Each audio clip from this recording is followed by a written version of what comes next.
අයිබෝන් සුබ දවසක් ටර්නින් පොයින්ට් අපේ ෆ්‍රී YouTube ට්‍රේනින් ප්‍රෝග්‍රෑම් එකේ දෙවැනි ලෙසන් එකට එහෙම නැත්නම් දෙවැනි වීඩියෝ එකත් එක්ක තමයි ඔයාලා අද දවසේදී එකතු වෙලා ඉන්නේ. ඉතින් අපි කලින් වීඩියෝ එකේදී කතා කළා ඉලක්ක පිහිටුවීම කියන මාතෘකාව ගැන. එතකොට අපි ඒකට අදාළව ඉලක්ක පිහිටුවන්නේ කොහොමද? මොකක්ද මේකේ ක්‍රියාවලිය කියන කාරණාව කතා කළා. ඒ වගේම අපි මේ ඉලක්ක පිහිටුවීමත් එක්ක අපේ මනස තුල සිද්ධ වෙන්නේ මොන වගේ වෙනස්කමක්ද කියන කාරණාව අපි කතා කළා. ඒ වගේම ඒකත් එක්ක කොයි විදිහටද අපේ ප්‍රායෝගික ප්‍රතිඵල නිර්මාණය වෙන්නේ, ඒකට කොහොමද මේ මානසික ක්‍රියාවලියේ වෙනස බලපාන්නේ කියන කාරණාව ගැනත් අපි කලින් වීඩියෝ එකේදී පැහැදිලි කිරීමක් කළා. ඉතින් අද දවසේදී අපි ලෑස්ති වෙන්නේ මෙතනින් එහාට ඉතුරු දේවල් ටික සාකච්ඡා කරගෙන එක පියවරක් ඉදිරියට යන්න. අපි අද වීඩියෝ එකේදී කතා කරනවා මේ ඉලක්ක පිහිටුවීමෙන් ඉදිරියට අපි කළ යුතු ප්‍රායෝගික ක්‍රියාත්මක වීම මොනවද කියන කාරණාව ගැන. දැන් මෙතනදී අපි මෙන්න මෙහෙම තැනකින් වැඩේ පටන් ගමු. දැන් අපි හිතමු අපිට ඉලක්කයක් තියෙනවා කියලා. හරි. හීනයක් නෙමෙයි, බලාපොරොත්තුවක් නෙමෙයි. හරි. ඉලක්කයක්. එතකොට නිශ්චිත මැනිය හැකි කාල සීමාවකට යටත් අදහසක් අපි ගාව තියෙනවා. හරි. දැන් මේ ඉලක්කය ඇති වුණාට පස්සේ එහෙම නැත්නම් අපි මේ ඉලක්කය ඇති කරගත්තට පස්සේ අපි කලින් වීඩියෝ එකේදී සඳහන් කළා අපේ මනස ඇතුලේ මොකද්ද වෙන්නේ කියලා. අපේ මනස ඇතුලේ වෙන දේ තමයි ඉලක්ක ළඟා කර ගැනීම වෙනුවෙන් කළ යුත්තේ කුමක්ද කියන දේ හිතන්න අවශ්‍ය පසුබිම අපේ මනස ඇතුලේ නිර්මාණය වෙන්න පටන් ගන්නවා. හරි. කොහොම හරි මොනවා හරි කරලා කවදා හරි මම මෙතෙන්ට යනවා වගේ අදහස් වලින් මනස මිදිලා. හරි. ඒ වගේ සිතුවිලි මනස තුල නිර්මාණය වීම අවම වෙලා දැන් අපි මේ වෙනුවෙන් මොනවද කරන්නේ කියන දේ හිතන්න මනස විසින් පටන් ගන්නවා. රයිට්. ඕක තමයි වෙන පළවෙනිම දේ. දැන් මෙතෙන්ට අපේ මනස පත් වුණාට පස්සේ දේවල් දෙකක් වෙන්න පුළුවන්. හරි. අපේ මනස මෙන්න මේ තැනට ආවට පස්සේ ඒ කියන්නේ දැන් අපි මොකක්ද මේ වෙනුවෙන් කරන්නේ කියන දේ හිතන්න මනස පටන් ගත්තට පස්සේ මනස ඇතුලේ දේවල් දෙකක් වෙන්න පුළුවන්. එහෙම නැත්නම් ඔබට අත්දැකීම් දෙකකට මුහුණ දෙන්න සිද්ධ වෙන්න පුළුවන්. හරි.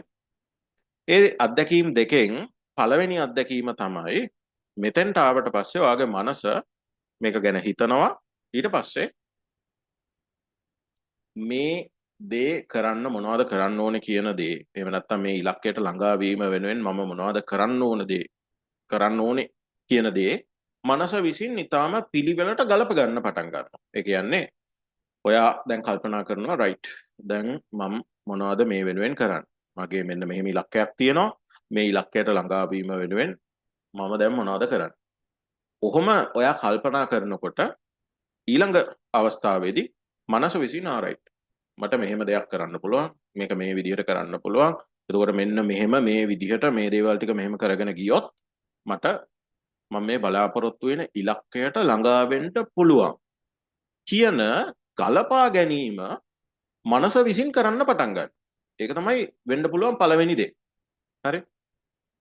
එතකොට මනසට රයිට්. එතකොට ඔයාට තේරෙනවා රයිට්. මෙහෙම කළා නම් හරිනේ. එතකොට මෙහෙම කරලා මේ විදිහට මම ක්‍රියාත්මක වෙනවා. එතකොට මට මෙන්න මේ කාලය වෙනකොට අනිවාර්යයෙන්ම මගේ ඉලක්කය ජය ගන්න පුළුවන්. ඔය වෙන්න පුළුවන් එක දෙයක්. හැබැයි මේක හැමෝටම වෙන්නේ නැහැ. හරි. ඔයාට සමහර වෙලාවට මුහුණ දෙන්න වෙන්න පුළුවන් තවත් දෙයක් තියෙනවා. ඒ තමයි අර කලින් වගේ මනස කරන්න ඕන දේවල් ටික ගලපගන්නේ නැතුව කරන්න ඕනේ මොනවද කියලා හිතා ගන්න බැරි තැනකට ඔයාට සමහර වෙලාවට ඔයාගේ මනසපත් වෙන්න පුළුවන්. ඒ වගේ අත්දැකීමක් ඔයාට ලැබෙන්න පුළුවන්. ඒ කියන්නේ ඔයා කල්පනා කරනවා දැන් මගේ ඉලක්කය මේක. මේ ඉලක්කයට ළඟා වෙන්න නම් මම මොනවද කරන්න ඕනේ කියලා කල්පනා කරනවා. එතකොට මනසට හඳුනා ගන්න බෑ මොනවද කරන්න ඕනේ කියලා. ඔයාගේ ඔළුවට කිසිම දෙයක් එන්නේ නැහැ. කිසිම අයිඩියා එකක් එන්නේ නැහැ. හරි. මානසික ක්‍රියාවලිය පීඩනයකට ලක් වෙනවා. ඔයා පොඩක් ස්ට්‍රෙස් වෙන්න පටන් ගන්නවා. දැන් කිසිම අයිඩියා එකක් නැහැ ඔළුවේ. හරි කරන්න ඕනේ මොකක්ද කියලා හඳුනා ගන්න බෑ. ඔන්න ඔහොම තැනකටත් ඔයා එන්න පුළුවන්. සමහර වෙලාවට දැන් ඔයාට ඉලක්ක කීපයක් තියෙනවා නම් සමහර ඉලක්ක වලට අදාළව ඊටාම පහසුවෙන් මනස රයිට් මෙහෙම කරලා මෙන්න මේ ඉලක්කයට මට යන්න පුළුවන් කියලා ඒ ගලපා ගැනීම කරන්න පටන් ගන්නවා. ඒ වගේම සමහර ඉලක්ක තියෙනවා ඒවට අපිට හිතා ගන්න බෑ මොනවද කරන්න ඕනේ කියලා. එතකොට මනස යම්කිසි පීඩනයකට ලක් වෙනවා. හරි. දැන් අපි කිව්වොත් අර කලින් වීඩියෝ එකේදී කියපු උදාහරණය. හරි. ඊළඟ දවස් 30 ඇතුළත මම රුපියල් මිලියනයක් උපයන්න ඕන. දැන් කෙනෙක්ට රයිට් මෙන්න මෙහෙම කරා නම් මට රුපියල් මිලියනයක් හොයන්න පුළුවන් කියලා අදහස් ටිකක් එන්න පුළුවන්. එහෙනම් කරන්න ඕන දේ ගලප ගන්න පුළුවන් වෙන්න පුළුවන්. ඒ වගේම තව කෙනෙක් ඉන්න පුළුවන් මොනවද කරන්න ඕනේ කියලා හිතා ගන්නවත් බැරි අය. right දැන් මම අද කියලා දෙන්න යන්නේ මෙන්න මේ දෙවැනි අවස්ථාවට කවුරු හරි ආවොත්. හරි. පළවෙනි අවස්ථාවට ආවොත් ඒ කියන්නේ කරන්න ඕන දේවල් එතනින් එහාට මනස විසින් ගලපා ගන්න පටන් ගත්තොත් ඔයාට කරන්න තියෙන්නේ එතනින් එහාට ඒක සැලැස්මක් විදිහට හදාගෙන සැලසුම් හදන විදිහ ඉස්සරහදී මම කියලා දෙනවා. හරි. ඊළඟ වීඩියෝස් වලදී සැලැස්මක් හදාගෙන එතනින් එහාට ක්‍රියාත්මක වෙන්න තියෙන්නේ. හැබැයි එහෙම සැලැස්මකට එන්න බැහැනේ කරන්න ඕන දේවල් ටික හඳුනා ගන්න බැරි වුණොත්. හරි. මට හිතා ගන්න බෑ මොනවද කරන්න ඕනේ කියන තැනට ඔයාගේ මනසපත් වුණොත්. එතනින් එහාට මානසික ක්‍රියාවලිය ටිකක් අර ස්ට්‍රෙස් වෙන්න පටන් ගත්තොත් පීඩනයකට ලක් වෙන්න පටන් ගත්තොත් එතනින් එහාට අපිට සැලැස්මක් ගැන හිතන්න බෑ. දැන් මොකද කරන්නේ? ඔන්න ඕක ගැන තමයි මම අද කියලා දෙන්නේ. මෙන්න මෙහෙම තැනකට ඔයාගේ මනසපත් වුණොත් ඊටාම සරල දෙයක් ඔයාට කරන්න තියෙනවා. හරි. ලොකු කොම්ප්ලිකේටඩ් ප්‍රොසෙස් එකකට යන්න දෙයක් නැහැ. අතිශය සරල දෙයක් ඔයාට කරලා මේ තත්වයෙන් ඔයාට ඔයාගේ මනස මුදවා ගන්න පුළුවන්. කරන්න ඕන එකම දේ තමයි ඔයා හදාගත්ත ඉලක්කය දවස් 30ක විතර කාල සීමාවක් අරගෙන. හරි. කියන්නේ ඔයාට ඉලක්කයක් තියෙනවා නම් දැන් ඊළඟ මාසය ඇතුළත මිලියනයක් උපයන්න ඕනේ නම් අමතරව දවස් 30ක් ගන්න. හරි. දවස් 30ක විතර කාලයක් අමතරව ගන්න ඒකට. අරගෙන ඔයා කරන්න ඕන එකම දේ තමයි ඔයාගේ ඉලක්කය නිරන්තරයෙන් මතක් කරන්න. හරි. නිරන්තරයෙන් මතක් කරන්න. ඒ ඉලක්කය ළඟා කර ගැනීම ගැන හීන දකින්න. හරි. ඒ ඉලක්කයට ළඟා වෙන්නේ කොහොමද කියලා නිරන්තරයෙන් සිතන්න. හරි. දින 30ක් විතර අරගෙන මේක ගැන කල්පනා කරන්න. නිරන්තරයෙන් මේ ඉලක්කය මතක් කරන්න. ඔයාට නිරන්තරයෙන් පේන තැන්වල මේ ඉලක්කය ලියලා තියාගන්න. ඔයාගේ ෆෝන් එකේ වෝල්පේපර් එකට හරි දාලා තියාගන්න මගේ ඉලක්කය මේකයි. ඔයාගේ කම්පියුටර් එකේ වෝල්පේපර් එකට දාලා තියාගන්න. මේක තමයි මගේ ඉලක්කය. right? ඔයා නිදා ගන්න තැන පොඩි print out එකක් අරගෙන ඒක අලවලා තියාගන්න. හරි. උදේට වොෂ්රූම් එකට යනවා නම් වොෂ්රූම් එකේ කණ්ණාඩියේ මේක පොඩ්ඩක් අලවලා තියාගන්න ලියලා තියාගන්න. මෙහෙම ඔයාට නිරන්තරයෙන්ම පේන තැන්වල හරි මේ ඉලක්කය සටහන් කරලා තියාගන්න. එතකොට නිරන්තරයෙන්ම ඔයාගේ මේ ඉලක්කය කෙරෙහි ඔයාගේ අවධානය යොමු වෙනවා. ඒක නිරන්තරයෙන් අර අමුතුවෙන් මතක් කරන්න දෙයක් නැහැ. හැම වෙලාවකදීම අවධානය යොමු වෙන නිසා මතක් වෙනවා. හරි මතකයට එනවා. ඒ වගේම පුංචි වෙලාවක් රෑ නින්දට යන්න කලින් නින්දෙන් අවදි වුණාට පස්සේ පොඩි වෙලාවක් අරගෙන මගේ ඉලක්කය මේකයි කියලා පොඩ්ඩක් ඒක ගැන හීන දකින්න. ඒක ගැන හිතන්න, කල්පනා කරන්න. හරි. මේ ඉලක්කය ළඟා කරගත්තට පස්සේ සමහර වෙලාවට මට කොයි වගේ ජීවිතයකට ළඟා වෙන්න පුළුවන් වෙයිද? මේවා ගැන කල්පනා කරන්න. හරි. අවසාන වශයෙන් සිද්ධ විය යුතු දේ තමයි මේ ඉලක්කය කෙරෙහි නිරන්තර අවධානයක් යොමු කරන්න පටන් ගැනීම. දවස් 30ක් විතර අපි මේක ගැන කල්පනා කරනවා, හීන දකිනවා, හිතනවා. හරි. ඇයි මම මෙහෙම කරන්න කියන්නේ? මොකද්ද මේකෙදි වෙන්නේ?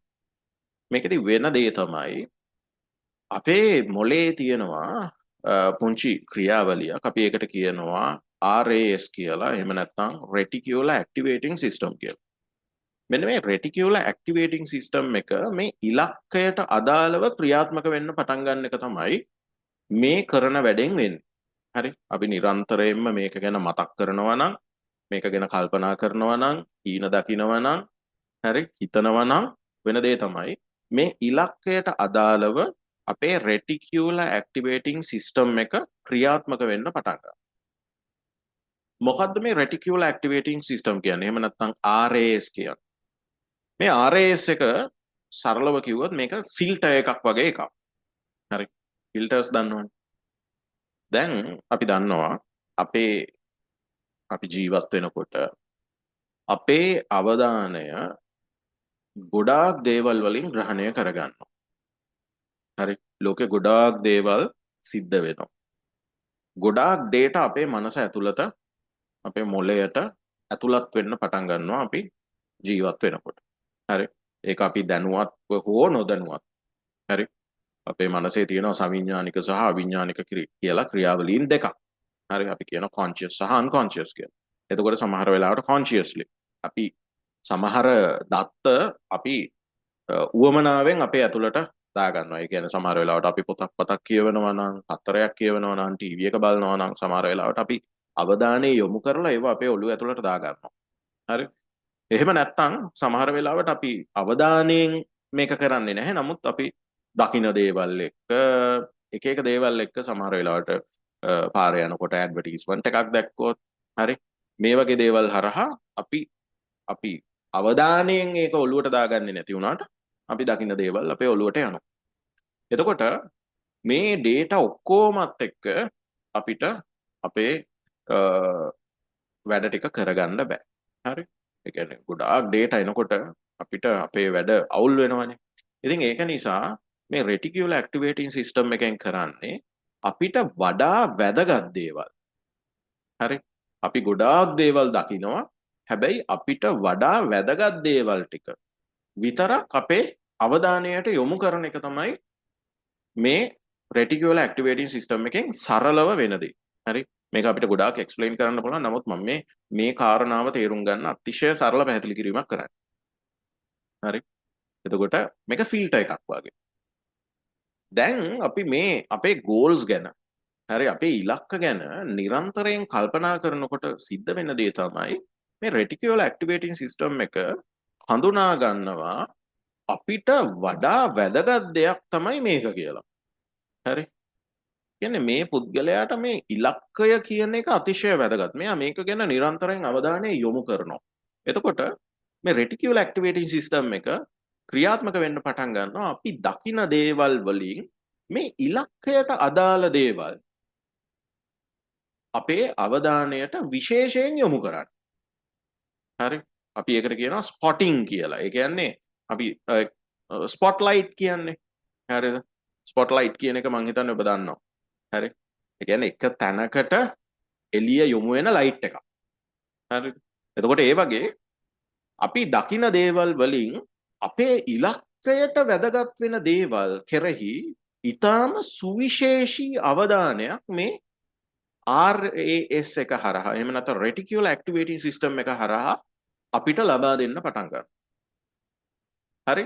අපේ ඉලක්කයට වඩාත්ම වැදගත් දේවල් අපිට ක්ෂණිකව ග්‍රහණය වෙන්න පටන් ගන්නවා. ඒ කියන්නේ පාරේ යනකොට මොනවා හරි දැක්කොත් ටක් ගාලා අපිට අපේ ඉලක්කයට අදාළ නම් ඒක පේන්න පටන් ගන්නවා. ඒකට අපි අවධානය යොමු වෙනවා. දැන් ඔය law of attraction වගේ මාතෘකාවලදී ගොඩාක් වෙලාවට මේ කතා කරන්නේ මේ reticular activating system එක යම්කිසි ඉලක්කයකට අදාළව සක්‍රිය වීමත් එක්ක සිද්ධ වෙන ක්‍රියාවලිය සහ ඒකත් එක්ක සිද්ධ වෙන දේවල් ටික. හරි. එතකොට ඕකට අපි පොඩ්ඩක් වෙන විදිහට අර්ථකථන දීලා මේක කතා කරනවා. හරි. මම ඒකට මොකුත් කියන්නේ නැහැ. හරි. කොහොම හරි මොනවා හරි වෙලා අවසාන වශයෙන් කාගේ හරි ජීවිතය වඩාත් යහපත් වෙනවා නම් ඒකනේ වෙන්න ඕනේ. ඉතින් ඒක නිසා ඔයා ඕක කොහොම ග්‍රහණය කරගත්තත් කමක් නැහැ. නමුත් මේක තමයි වෙන්නේ. හරිද? දැන් ඔය සමහර වෙලාවට රතු පාට කාර් එකක් ගැන අපි නිරන්තරයෙන් හිතනකොට පාරේ රතු පාට කාර් පේන්න පටන් ගන්නවා. අපි BMW එකක් අපි හිතමුකෝ මට BMW එකක් මිලදී ගන්න ඕන. දැන් මං හිතනවා මම BMW එකක් මිලදී ගන්න ඕනේ කියලා. ඔන්න පාරට බහැපු වෙලාව ඉඳලා මට BMW පේන්න පටන් ගන්නවා. right? ඔය වගේ දෙයක් තමයි. ඒ කියන්නේ අපි කල්පනා කරන දේ ෆිල්ටර් කරලා ඒකට අදාළ දේවල් ෆිල්ටර් කරලා අපි ගොඩාක් දේවල් දකිනවා. එවෙන් අපිට අදාළ වෙන දේ ෆිල්ටර් කරලා මේ රෙටිකියුලර් ඇක්ටිවේටින් සිස්ටම් එකෙන් ලබා දෙනවා. එතකොට අපිට අර ඩිස්ට්‍රැක්ෂන්ස් අඩු වෙලා අපිට ඕන දේවල් ටික ටක් ගාලා පේන්න පටන් ගන්නවා. ඒකත් එක්ක මොකද්ද වෙන්නේ? අපි අර නිරන්තරයෙන් කළ යුත්තේ මොකක්ද කියලා හිතනවා. එතකොට රෙටිකියුලර් ඇක්ටිවේටින් සිස්ටම් එක ක්‍රියාත්මක වෙලා කළ යුත්තේ මෙන්න මෙයයි කියන දේ පෙන්වන්න පටන් ගන්නවා. ඒ කියන්නේ අපිට අර ගලපා ගැනීම කරන්න අවශ්‍ය කරන ඩේටා ටික මෙයා අපිට සපයලා දෙනවා මේ ක්‍රියාත්මක වීමත් එක්ක. එතකොට කවුරු හරි කෙනෙක්ට හිතා ගන්න බැයි නම් කරන්න ඕනේ මොකක්ද කියලා එයා කරන්න ඕන දේ තමයි මේක ගැන නිරන්තරයෙන් කල්පනා කරන එක. දවස් 30ක විතර අමතර කාලයක් අරගෙන මේක ගැන කල්පනා කරන්න. හිතන්න, ඊන දකින්න. හරි? නිරන්තරයෙන් මේක මතකයට ගන්න. හරි? සමහර වෙලාවට අපි උපදෙස් දෙනවා පොතක් අරගෙන දවසකට දෙපාරක් තුන් පාරක් වාගේ ඉලක්කය මේකයි කියලා ලියන්න. වෙන මොකුත් කරන්න ඕනේ නැහැ. ඉලක්කය ලියන්න. හරි? මේකට මොනවද කරන්න පුළුවන් කියලා නිකන් කල්පනා කරන්න. හරි? කීප සැරයක් දවසකට. එතකොට නිරායාසයෙන්ම වාගේ රෙටිකියුලර් ඇක්ටිවේටින් සිස්ටම් එකෙන් මේ තියෙන data වලින් අපි ඔළුවට යන අපේ අවධානයට ලක් වෙන ගොඩාක් දේවල් වලින් අපේ ඉලක්කයට අදාළ දේවල් විතරක් පෙරලා අරගෙන ඔයාට පෙන්වන්න පටන් ගන්නවා. මෙන්න මෙහෙම දෙයක් තියෙනවා, මෙහෙම දෙයක් තියෙනවා, මෙහෙම දෙයක් තියෙනවා කියලා. එතකොට ටික දවසක් යනකොට ඔයාට මේ තැන් වලින් ආපු දේවල් ටික එකට ඩොට්ස් ටික යා කරලා රයිට් මෙන්න මේක කළොත් මට මෙන්න මේ වගේ තැනකට එහෙම නැත්නම් මෙන්න මේ වගේ මගේ ඉලක්කය මෙන්න මේ කොටස මට මෙන්න මෙහෙම ළඟා කරගන්න පුළුවන්. සමහර වෙලාවට සම්පූර්ණ ඉලක්කයම ඔබට ළඟා කරගන්න හැටි පේන්නේ නැති වෙන්න පුළුවන්. නමුත් අඩුම තරමේ පියවරක් දෙකක් හරි මේ ඉලක්කය කරා ලං වෙන්න ඕන විදිහ ඔයාට දවස් කීපයක් යනකොට පේන්න පටන් ගන්නවා. එතකොට මේ පියවරත් එක්ක ඉදිරියට යන්න ඔයාට පුළුවන්. හරි? එහෙම ඉදිරියට යනකොට ඉතුරු පියවරයන් ටික ඔයාට નિરાයාසයෙන්ම පේන්න පටන් ගන්නවා. එතකොට පියවරෙන් පියවර ක්‍රියාත්මක වෙලා ඉදිරියට යන්න පුළුවන් වෙනවා. right? එතකොට ඔන්න අද වීඩියෝ එකේදී අපි කතා කළා මොකද්ද? ඉලක්කයක් තියෙනවා. හරි? එතකොට ආගේ මනස හිතන්න පටන් ගන්නවා. එහෙම නැත්නම් කල්පනා කරන්න පටන් ගන්නවා. දැන් මොකද්ද මේකට කරන්න ඕනේ කියලා. එතකොට මෙන්න මේ වගේ අවස්ථාවකදී ඔයාට කරන්න ඕන දේ හඳුනා ගන්න බැරි වුණා. මොකක්ද කරන්න ඕනේ කියන කාරණාව මම ඔබට අද පැහැදිලි කරලා දුන්නා. එතකොට මෙතනින් එහාට මොනවද කරන්න ඕනේ කියන කාරණාව අපි ඊළඟ වීඩියෝ එකේදී සාකච්ඡා කරමු. ඉතින් මේක පියවර වශයෙන් අපි සාකච්ඡා කරගෙන ඉදිරියට යනවා. අපේ අරමුණු ඉලක්ක ජයග්‍රහණය කර ගැනීම වෙනුවෙන් ප්‍රායෝගිකව ක්‍රියාත්මක වෙන්නේ කොහොමද කියන කාරණාව ගැන. ඉතින් ඒක නිසා සම්පූර්ණ වීඩියෝ මාලාවත් එක්කම එකතු වෙලා ඉන්න. හරි? මුලින් ඉඳලම මේ වීඩියෝස් ටික ආවරණය කරගනිමින් ඉදිරියට එන්න. අපි සතියකට වීඩියෝස් කීපයක් නිකුත් කරනවා. එතකොට ඒකත් එක්ක ඔබට ටටටක් ගාලා මේක ග්‍රහණය කරගන්න පුළුවන් සහ අපිත් එක්කම මේ වැඩ ටික ක්‍රියාත්මක කරගනිමින් ඇත ජීවිතය තුළ ඔබ ක්‍රියාත්මක වෙමින් ඔබට ඉදිරියට යන්න පුළුවන්. හරි? ඉතින් දිගටම එකතු වෙලා ඉන්න. channel එකත් subscribe කරලා තියාගන්න. මොකද එතකොට වීඩියෝ එකක් දාපු ගමන් ඔයාට notification එකක් ගන්න පුළුවන්. bell එකත් click කරලා notification on කරලා තියාගන්න. එතකොට මේ පාඩම් මාලාව මිස් කරගන්නේ නැතුව ඔයාට ආවරණය කරගන්න පුළුවන්. right?